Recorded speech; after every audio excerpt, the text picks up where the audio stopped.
네, 이 세 번째 토막에서는 미래학 이야기를 좀 더 해봐야겠습니다. 뭐 좀 더 재미있는 실제 미래 경영에 대해서 이야기를 빨리 하고 싶지만 잠깐만 먼저 이야기를 좀 해봅시다. 네, 여러분에게 그 미래학자들이 말하는 앞으로 미래는 과연 어떻게 펼쳐진단 말인가, 믿건 안 믿건 간에 그것도 좀 소개를 좀 해주고 싶고요. 미래학 이야기를 잠깐 여기서 해보죠. 미래학은 미래에 대해서 사회과학적으로 탐구하는 학문입니다. 사실 학문의 영역은 불확실해요. 미래학의 선구자라고 알려진 아까 말했던 이 다니엘 같은 분들은 하버드대학 교수는 사회학자였고요. 제르미 리프킨 같은 분은 경제학자고요. 그 다음에 데이터 법칙을 만든 그 하와이 대학의 짐 데이터는 정치학자고요. 피터 드러커는 물론 경영학자였고요. 그래서 미래학은 기존 학문의 벽을 뛰어넘습니다. 엘빈 토플러는 언론계 출신이었고요. 존 나이스빗은 IT 기업에 몸담았다는 점을 우리가 생각한다면 사실 특정 기존 학문의 미래학에 대한 소유권 주장은 타당하지도 않습니다. 무엇에 관해서 어떤 시각으로 어떻게 미래를 연구하느냐, 예측하느냐 하는 것이 중요할 뿐입니다.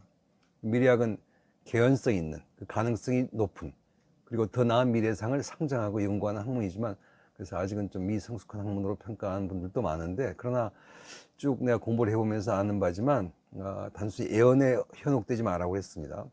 그러나 지난 50년 동안 발전해온 미래학은 이제 하나의 실용 학문으로 인정받기에 충분하다고 믿습니다.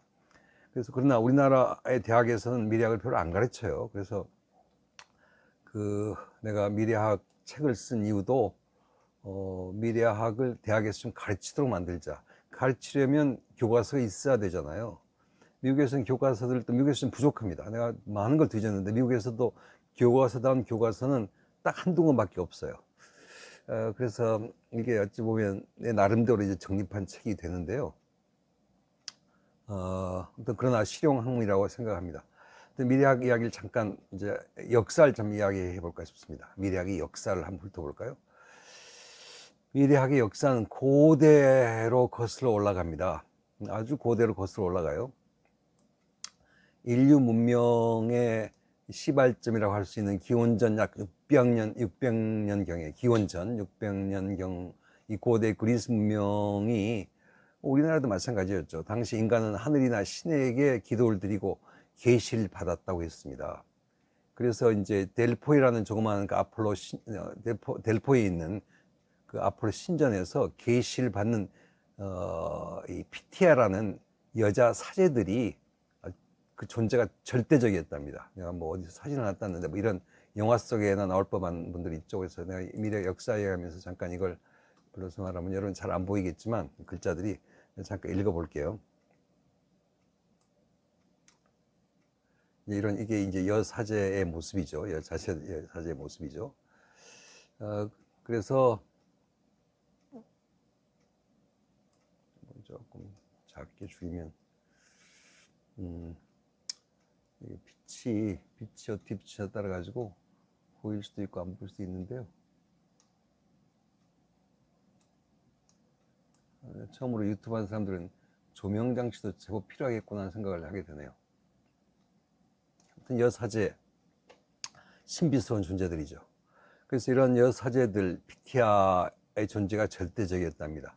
신비스럽기 때문에 이 신비감은 더욱더 무지한 사람을 따르게 했고요. 당시 미래 예측은 신의 영역이었고, 따라서 예언자, 점성술사, 주술사의 몫이었다고 합니다. 우리나라도 왕이 있었고 주술사들이 있었죠. 그래서 이런 마치 신의 계시를 받는 이 사제들의 존재에 따라서 뭐 심지어 왕들도 움직이고 그랬었는데, 이러다가 기원전 400년 전 무렵부터는 이제 철학가들이 많이 등장을 했고요. 이제 플라톤 시대라고 그러죠.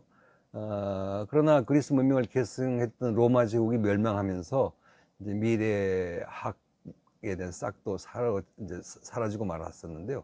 그 다음에 등장했던 것이 이제 결국은 소설들이었습니다. 사이언스 픽션 뭐 작가들이었어요.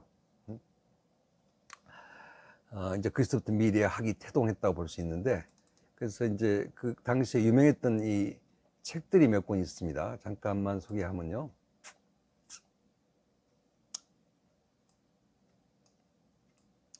잘 안 보일지 모르겠는데요.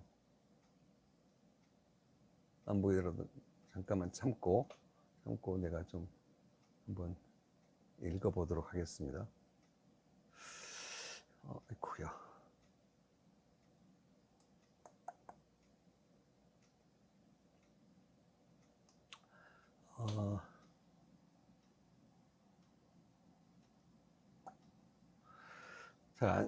잘 안 보겠지만 잠깐 보면요. 그래서 이제 세월이 좀 흘러가지고 1627년도에 영국의 프랜시스 베이컨이라는 사람이 쓴 책이 바로 유명한 뉴 아틀란티스라는 책입니다. 이게 이 책의 내용은 가공의 섬에 유토피아를 만들어서 사람들이 사는 모습을 그려드렸는데 이게 유럽 전역에 센세이션을 일으켰답니다. 그런 적이 있었고요. 미래 세계를 그린 거죠. 그 다음에 메리스라는 사람이 쓴 서기 2440년, 아직 다가오지도 않았죠. 2440년이라는 이 책을 썼는데 이 책이 1771년도에 출간됐대요. 이 책은요, 18세기에 살던 주인공이 긴 동면 끝에 잠이 깨서 나자 25세기가 되었다는 그 가상적인 설정으로 이 진보 사상의 실천이 자손들에게 가져올 미래가 이럴 거다 해가지고 프랑스에서 굉장히 너무 혁신적이어서 파격적이어서 출판 금지가 될 정도로 파격적이었다고 합니다. 뭐 그런 책도 나왔고요. 그 다음에 이제 콩도르세라는 사람이 쓴 이 인간 정신 진보 역사적 개관이라는 책을 썼는데 이 책이 1793년도에 쓴 책이 역사적으로 발전해가지고 낙관주의를 표명한 위대하게 고전으로 꼽힌다고 합니다. 내가 뭐 읽어보지 못했지만. 근데 이 책의 가장 결정적인 것은 뭐냐면 세계 문명의 역사를 10기로 나눴답니다. 10개의 기로 구분했고 마지막 기에 지식이나 정보가 주역이 되리라고 예언했단 말이죠. 그러니까 기가 막힌 책이었다고 이제 사람들이 뒤에 평가를 받는 거죠. 그러다가 이제 그 다윈의 진화론이 등장을 했고요. 또 아까 말했던 줄 베른의 뭐 해저 2만리, 뭐 달나라 여행, 80일간의 세계 일주 같은 기발한 상상력과 치밀함을 보인 그런 베스트셀러가 등장을 했고 1892년도에 이 샤를 리세가 학술적인 형태로서 100년 후라는 책을 내서 관심을 모였고요.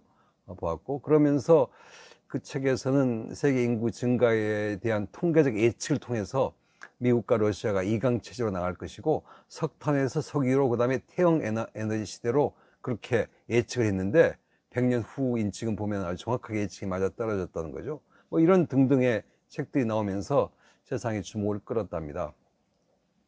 근데 이제 많은 이런 작가들 중에서 아까 말했던 허버트 웰스가 진짜 정말 대단한 분이에요. 이제 그래서 그 사람이요. 다시 그 사람 사진을 보시면 이렇게 생긴 사람이에요. 그 사람이 사이언스 픽션 라이터로서 가장 유명한 대부로 꼽힘과 동시에 미래학의 아버지로서 이야기되고 있다고 했잖아요. 이제 허버트 웰스가 이런 이야기를 했어요. 바로 이런 말 때문에 미래학의 아버지라고 이야기 듣습니다. 그가 이제 많은 책을 썼어요. 타임머신이라는 책도 썼고 투명인간이라는 책도 1897년도에 썼고 원자폭탄이 이야기 나오는 세계대전 이야기를 1989년도에 썼고요. 대단한 상상력을 동원했던 거 아닙니까? 타임머신, 투명인간, 원자폭탄. 근데 아무튼요, 1901년도에 쓴 이 안티스페이션이라는 책을 썼는데요. 염원이라 할거예요. 염원? 우리말로 안티스페이션이라는 책을 썼는데 이 책의 내용은 뭐였냐면 웰스가 교통, 통신, 도시계획, 전쟁 등 여러 분야의 변화 요인을 분석하면서 나름대로 그의 독자적인 기술관을 제시를 했답니다. 당시는 마차가 있었는데 자동차로 대체될 것이며 마차가 주를 이뤘는데 그다음에 영국이나 유럽이 전화나 통신망으로 연결될 것을 미리 예측했고 비행기가 발명되기도 이전인데도 전쟁에 있어서의 공군력의 중요성을 강조하기도 했고요. 어떤 대단한 사람이었어요. 이 허버트 웰스가. 근데 그 사람이 이 책에서 이런 말을 했어요. 이건 중요하니까 읽어보겠습니다. 많은 사람들은 과거의 실적이나 역사에만 눈을 빼앗기고 있다. 미래의 일들은 알 수 없다는 고정관념에 사로잡혀 있다. 그러나 과거를 아는 것과 미래를 창조하는 것은 같은 것이다. 인간이 미래에 관심을 가지고 있는 한 미래를 알 수 있는 실마리도 항상 그 속에 있지 않겠는가. 과학의 진보는 과거의 발굴에 크게 기여함과 동시에 미래의 발견에 또 기여하는 힘도 가지고 있다. 각 분야의 전문 지식과 사회 동향에 관한 정보가 있으면 과학적으로 미래를 예측함으로써 미래를 창조해 갈 수 있다고 그랬습니다. 그러기 위해서는 우리가 정치, 경제, 사회, 종교, 윤리, 과학 등을 하나의 시스템으로 묶어서 종합적으로 다루는 미래 연구를 해야 되고, 그 미래 연구라는 학문을 하루라도 빨리 확립해야 된다 하는 주장을 펼쳤어요. 바로 이 주장 때문에 이 허버트 웰스는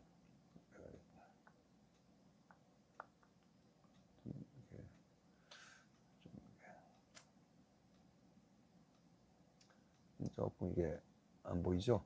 아무튼 그래서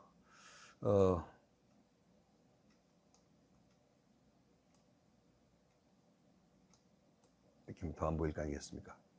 전체 화면에 보이긴 보이는데 그래도 더 안 보인다.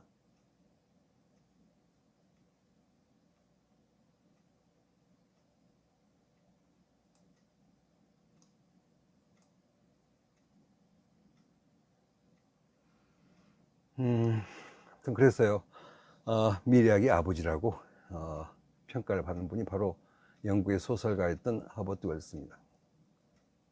대단한 소설가였고 사이언스 픽션 라이터였고 에이지를 가지고 있었고 이미 오래전부터 100년 후를 내다봤던 그런 희한을 가지고 있던 대단한 분 같습니다. 그가 상상했던 원자 폭탄은 뭐 사실 우리 인류에게 별로 보탬이 되는 건 아니지만 적어도 예상을 했었고, 두고 봐야죠. 뭐 인비지블 민, 투명 인간이라든가 이 타임머신이 과연 존재할 것인지는 두고 봐야겠습니다.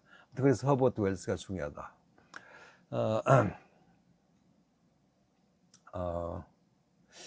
그 다른 미래학자들 잠깐 보면요, 글자를 좀 책에서 오렸더니 여러분 보기에 좀 글자가 좀 크지가 않아서 불편할 것 같습니다만,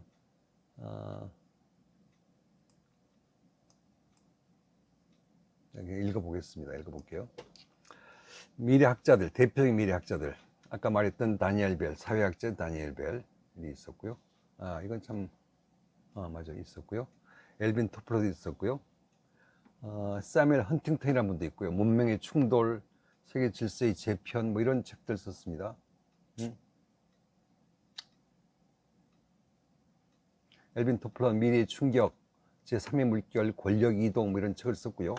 사실 책들이 워낙 많아가지고 내가 소개를 중간에 좀 해줄까 하고 좀 책장에서 좀 많이 빼놨었는데요.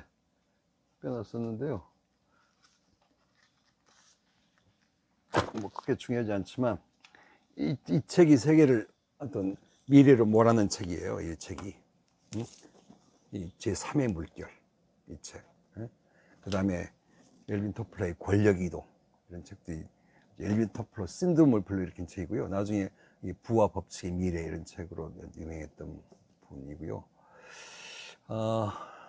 세뮤엘 헌팅턴의 문명의 충돌이라는 책도 이제 소개가 되고 있는데, 뭐 이런 책인데,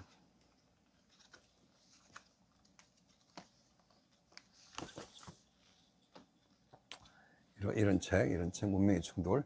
이 책도 우리나라에서도 베스트셀러로서 한때 인기가 있었던 적이 있습니다. 이런 책도 있고요. 그 다음에 존 나이스빗의 메가 트렌드 책들도 참 많은데, 아무튼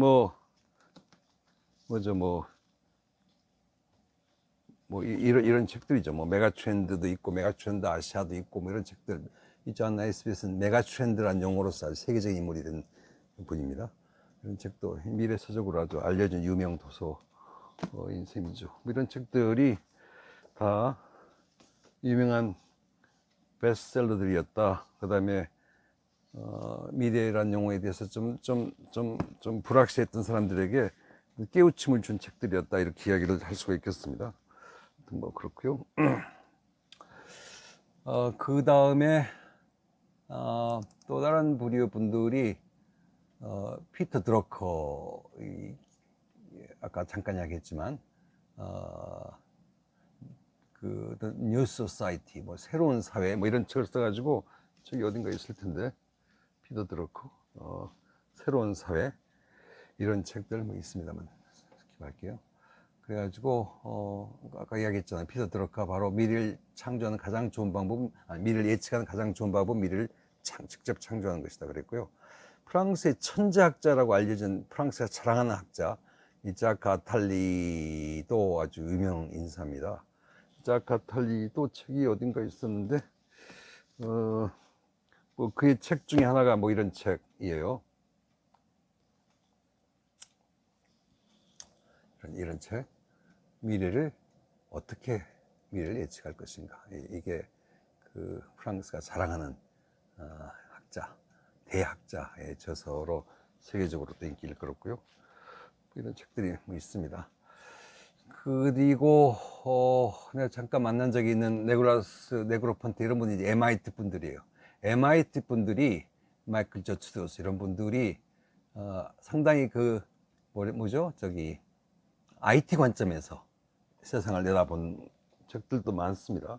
이쪽에 있는데 뭐 나중에 내가 목록만 보여주도록 하겠습니다.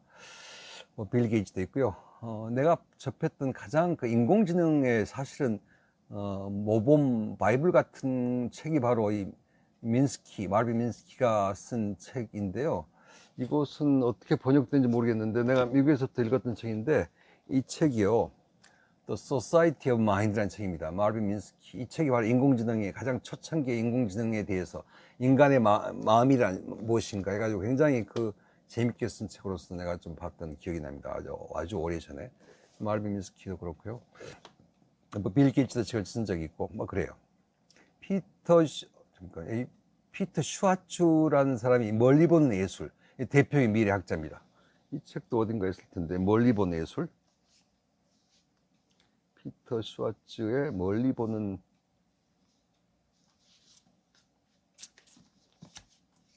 뭐 모르겠습니다. 아무튼 그 미래학자로서 유명한 피터 슈와츠도 있고 이런 분들이 사실 대표적인 현대의 미래학자들이라고 볼 수 있습니다. 물론 타계한 분들도 여러 명 있지만 좀 여러분이 좀 키워서 이야기해 주면 참 좋겠는데 그래서 내가 이걸 따로 타자 할까 하다가 좀 내가 생략을 했더니 이제 오니까 좀 후회되네요. 여러분이 좀 불편할 것 같은데 아무튼 이런 사람들이 있었다고 잠깐만 이야기를 좀 해주고 싶고 그 다음에 또 다른 부류의 학자들이 조금 다른 시각으로 좀 설명 가능한 분들입니다. 이 트렌드를 보는 분이 있고요. 주로 트렌드를 보는 페이스 팝콘이라고 유명한 학자 주로 트렌드를 봤어요. 재미있는 그 트렌드 중에 하나가요. 이분이 그 페이스 팝콘이 그 트렌드를 쭉 설명했는데 이분이 디지털 커쿤이라는 말을 썼어요. 디지털 커쿤, 디지털 누에볼레라는 그 용어를 썼습니다. 그러니까 우리가 가끔씩 그 게임 중독된 사람들이 밖에도 안 나가고 딱 그 자기 집에 있으면서 라면 끓여 먹으면서 게임만 하잖아요. 마치 어디 딱 틀 안에 박혀가지고 나오지도 않고 있는 거 누에볼레처럼. 그래 이걸 뭐 디지털 누에볼레족 이런 표현을 했어요. 디지털 커쿤. 지금도 우리가 회자되는 그런 표현을 썼던 분이고요. 이게 세계적인 트렌드라는 거죠. 뭐 그런 것도 있었고요. 그 다음에 스페인 출신의 거장 이 마뉴엘 카스텔이 썼던 네트워크 사회의 도래 사회학자 입장에서 쓴 것인데 내가 이 마뉴엘 카스텔이라는 분은 내가 직접 만나본 적이 있고요. 일부러 스페인에 가서 본 적도 있고 미국에 USC 교수로 있을 때 일부러 그 남가주 대학 가가지고 그가 썼던 이 네트워크 사회의 도래라는 책이 사회학계, 정보사회학계에서는 아주 가장 이것도 바이블에 속합니다. 이런 책을 쓴 분도 있고 이래가지고 또 유명한 미래학자로서 정평이 나 있고요. 그 다음에 이 제러미 리프킨의 유로피안 드림, 또 폴 케네디라는 분의 또 미래 세력들도 다양하게 존재합니다. 내가 굳이 이렇게 보일 거 없는데 이런 책들이 볼만한 책들이에요. 어이쿠야. 이 폴 케네디의 이런 책들, 21세기 준비 이런 책들도 유명한 서적이고요. 아까 제르미 리프킨의 유로피안 드림이라는 책도 있는데 유로피안 드림이 또 유명한 미래 서적으로 이렇게 알려져 있는 유로피안 드림이라는 책도 있습니다. 이런 책, 제르미 리프킨. 그다음 우리가 지난번 이야기했던 아이작 아시모프도 물론 과학 칼럼니스트였지만 대단한 분으로서 우리가 또 이제 익히 알게 됐고, 이런 분들이 미래학자로서 하게 됩니다. 이런 미래학자들 분류를 할 수 있는데요. 분류를 이렇게 하는 분류를 내가 본 적이 있습니다. 좀 키워보겠습니다.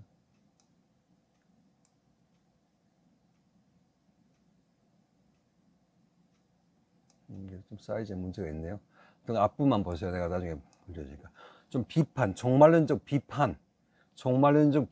비관파가 있고요. 세상이 암울할 것이다, 이런 분이 있고요. 그 다음에 기술 관점에서 낙관파들이 있고요. 시장 동행을 하는 탐색파가 있고요. 경제 경영학도 입장에서 혁신파가 있고요. 이렇게 다양하게 미래학자들 분류를 할 수도 있을 겁니다.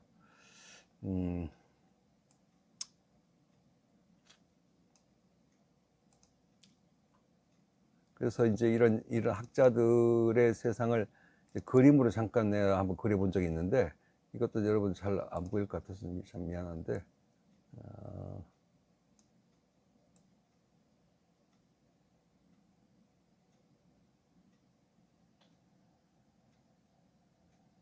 이런 거 좀 보입니까?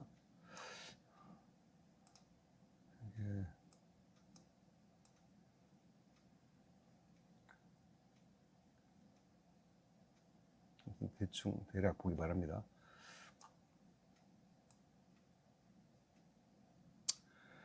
아까 말했던 베이컨으로부터 시작해서 다빈치가 1500년도경이었고, 세상은 멸망할 것이라는 예언가 노스트라다무스가 1555년도 있고, 상당히 미래 이상주의자였던 메르시에가 1721년 분이었고, 콘도르세 아까 이야기했잖아요. 다윈의 진화론이 1858년도에 나왔고, 주일 베른의 그 공상과학 소설들이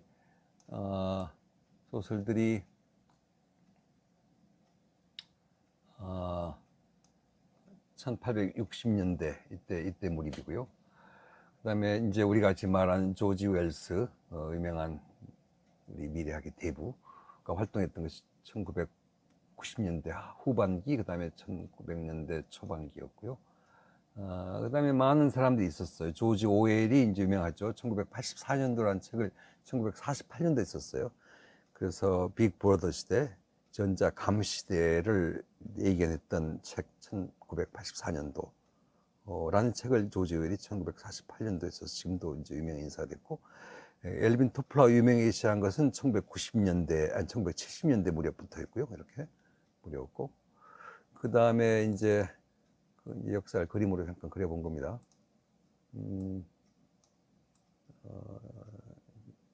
잘 안 보여서 미안한데요.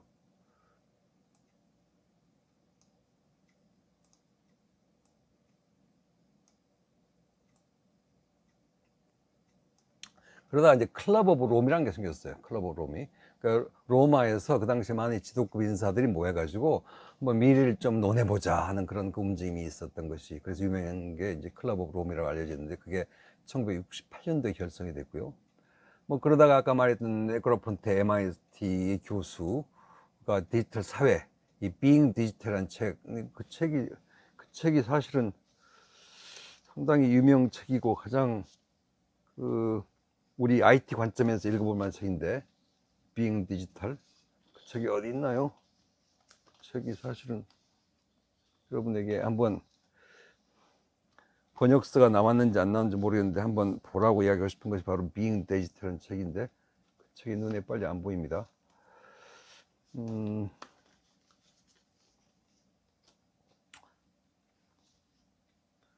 뭐 MIT 교수가 쓴 책 중에 What Will Be 이런 책은 있는데, 이것도 이제 같은 MIT 교수인데, Being Digital이라는 책이 눈에 안 보이네요.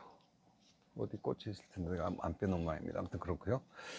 존 나이스빗이 활동한 게 1980년대고요. 아까 말했듯이 이 뭡니까, 메가트렌드라는 용어로 유명해진 분. 그다음에 이제 사실 활동적인 미래학자, 정말 미래학을 공부하는 사람들, 예측가가 아니고 이제 피터 슈와츠가 대표적인 예라고 볼 수 있고요.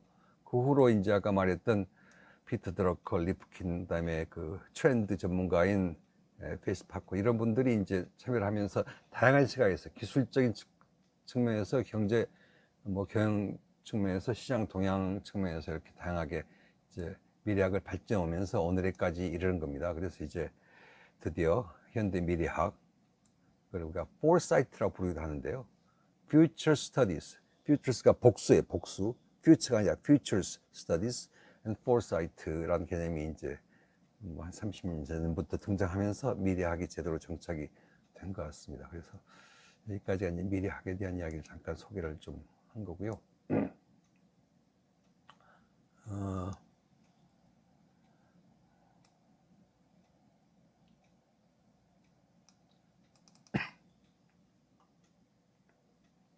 이번 이제 그걸 끊기 전에, 그래서 미래학을 이제 정의를 했는데, 미래학의 그 시초가 어떻게 되는지 이야기했는데, 내가 미래학을 이렇게 정의를 했습니다. 이건 여러분 또 읽기 힘드니까 내가 뭡니까?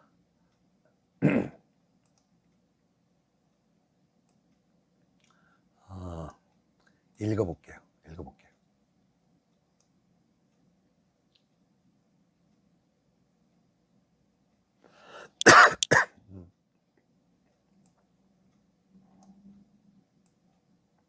굉장히 복잡하게 내가 미래학을 정의했는데요. 많은 용어를 이 안에 담아서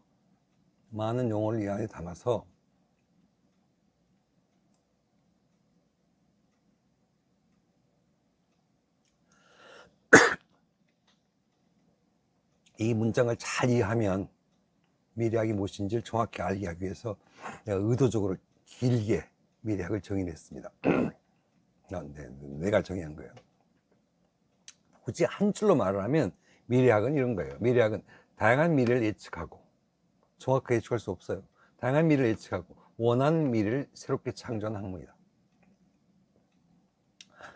읽어보겠습니다. 이게 좀 복잡하지만 가만히 새겨보면서 듣기 바랍니다. 미래학은 미래 예견가들, 멜빈 토플러 같은 그 미래 예견가들, 미래를 예견하는 사람들, 미래 예견가들의 과거에 대한 이해력과 현재에 대한 뛰어난 통찰력만으로 미래를 추측하거나 예상하거나 혹은 전망하는 논리적 활동이 아니고, 미래학이란 오로지 미래 역량을 갖춘, 미래 역량, 포르사이트 역량을 갖춘 미래 학자들의 사회과학적인 미래 연구를 통해 학술적으로 미래주의를 탐구하고 체계적인 방법론을 토대로 미래 연구 과제를 정의하고 과거와 현재를 탐색하여 이슈와 주제를 밝히고 나아가 다양한 미래상을 예측하고 비전을 만들고 이를 위한 설계와 미래로부터 현재로서의 역방향 탐색으로 전략을 수립하고 이에 혁신적 실행을 통해 바람직한 미래를 창조하고 또한 경영하기 위한 학제간 연기 학문이자 이제 독립적으로도 정립되어가는 학문이다, 융합학문이다, 이렇게 내가 정리했습니다. 헷갈리죠. 이게 하나하나의 의미가 다 있기 때문에 길게 썼는데, 아무튼 미래학이란 대충 미래는 이럴 거야 하는 미래학자들 이야기가 아니고 오로지 아주 학문적 탐구로 그런 역량을 갖춘 사람이 학문적 탐구를 통해서 그것도 정형화된 방법을 쫓아가면서 과거로부터 현재를 탐색하고 변화의 동인을 찾고 이슈를 밝히고 미래상을 예측하고 비전을 만들고 설계하고 미래를 나아가고 그러기 위한 전략을 수립하고 실제 실행시키고 그러면서 창조해 간다. 그리고 그렇게 만들어지도록 지속적으로 경영한다. 그렇게 만들기 위한 연구를 하는 학문이다. 이렇게 새롭게 정리를 한 겁니다. 그래서 이제 다시 이제 마지막으로 잠깐 이야기하면요. 내 책의 목차는 따라서 이렇게 되어 있습니다. 크게는요. 이렇게 이걸 볼까요? 책을 설명하고자 이거 잘 안 보이니까 또 내가 좀 이렇게 할 걸.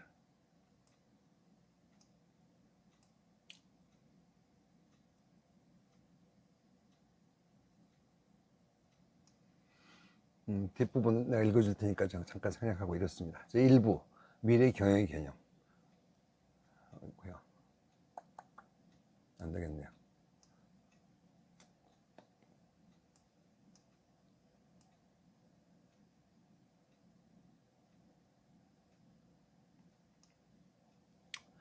제1부 미래 경영의 개념. 그래서 1장 과거, 현재 그리고 미래.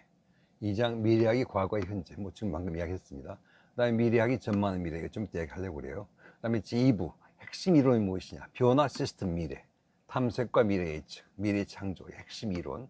그 다음에 이제 다양한 연구 기법들, 그 다음에 다양한 미래 경영 방법론들, 해외, 국내 여러 가지 방법론들, 그 다음에 심지어는 개인의 인생을 위한 미래 경영 기법. 이거 다른 쪽은 몰라도 이건 내가 설명하려고 합니다. 그래서 여러분의 인생의 미래를 창조해 갈 수 있는 방법 또 한번 설계를 해보라고 하려고 그래요. 이거 하나 학기말 시험으로 낼까 싶습니다. 아무튼 이거. 그 다음에 미래학은 과연 어떻게 응용되고 있나? 국가와 사회를 위해서, 산업과 기업을 위해서. 그래서 사실 미래 경영 그러면 경영학과에서는 주로 이제 마지막 여기에 신경을 많이 써가면서 이 방법들이, 다양한 방법들이 어떻게 기업과 산업을 일구는 것인가, 여기에 이제 신경을 쓸 만한데, 지금 내가 좀 폭넓게 여러분에게 미래란 화두를 던지고 지금 미래학, 그 다음에 미래 경영 이런 개념을 같이 여러분과 지금 공유하고자 하는 겁니다. 변화를 일으키는 가장 큰 동인이 IT 전문가 입장에서 또 MIS 공부하는 입장에서는 바로 IT이기 때문에 그런 시각에서 미래가 어떻게 펼쳐질 것인가를 보자. 그것이 물론 기본적인 목표입니다만 여기 지금 이 책의 내용은 굉장히 폭넓게 되어 있습니다. 그래서 이게 이제 목차였다 이렇게 이제 이해를 하면 되겠고요. 한마디로 내가 여기서 이제 나중에 이제 지금 이번에 강조 안 했지만 사실 꿈을 꾸자는 겁니다.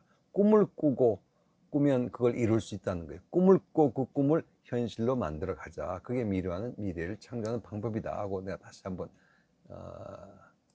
마지막으로 강조하겠습니다. 여러분들 그 쌍기역 이론 압니까? 성공하는 사람들에게 들려주는 쌍기역 이론 어디서 들어본 적이 있을지 모르겠습니다. 네. 쌍기역 이론만 마지막으로 이 슬라이드를 보여주고 이번 토막을 끊겠습니다. 쌍기역 이론이 뭐냐고요? 인생 성공 비결 쌍기역 이론입니다. 쌍기역 이론. 첫째가 꿈이에요. 쌍기역을 시작하는 꿈.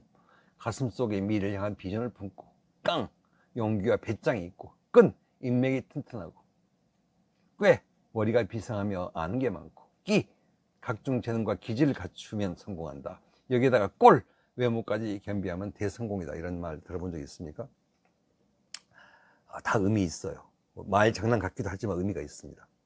지금 내가 이번에 강조하는 것은 꿈이에요. 꿈이 비전을 품고 미래를 만들어 간다. 꿈이다. 꿈이 가장 여기서 중요한 쌍기역 글자로 시작하는 쌍기역으로 시작하는 글자다. 휴먼 네트워크 중요하고요. 물론 사회생활 할 때. 물론 많은 지식을 습득해야죠. 그 다음에 글 쓰고 말 잘 하고요. 뭐 여러 가지 기질도 갖추고 끼도 갖추면 성공합니다. 뭐 외모까지야 뭐 어떻게 하겠습니까만서도 우리가 자의적으로 외모를 고칠 수 없죠. 뭐 성형외과 가라는 이야기 아니고요. 성형외과 간다고 그래가지고 뭐 외모가 그렇게 썩 나아진 것도 아니기 때문에 또 여기서 강조하는 꿈이에요. 꿈. 그래서 꿈을 품기 바랍니다. 가슴속에 미래를 향한 비전, 꿈을 품을 때 성공합니다. 뭐 여기에 쌍기역으로 시작하는 끝도 있어요. 끝. 늘 유종의 미를 거두라. 마지막이 중요하다. 뭐 이런 끝이라는 글자도 추구하는 사람도 있고요.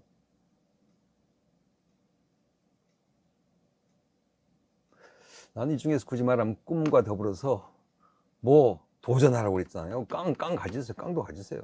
그 다음에 정말 대인관계 너무 중요합니다. 이것도 사회생활 제일 중요해요. 많은 지식을 확보하라니까요. 그리고 이게 유식이라면 이건 유능으로 하는 길입니다. 또 기질도 갖춰야죠. 그래서 여러 가지가 다 성공의 비결 맞는 것도 같아요. 하나도 없다. 뭔지 압니까? 꽝. 근데 뭐 꽝이라는 사람이 있겠습니까? 우리의 노력으로 뭐든지 갖출 수 있습니다. 그래서 어떤 꿈을 꾸는 시간이 내가 오늘 가르치고 있는 시간들이었습니다. 지금 30분 좀 지났으니까 일단 여기서 끊고 한번 또 내가 정리를 해보겠습니다. 네, 다시 오겠습니다.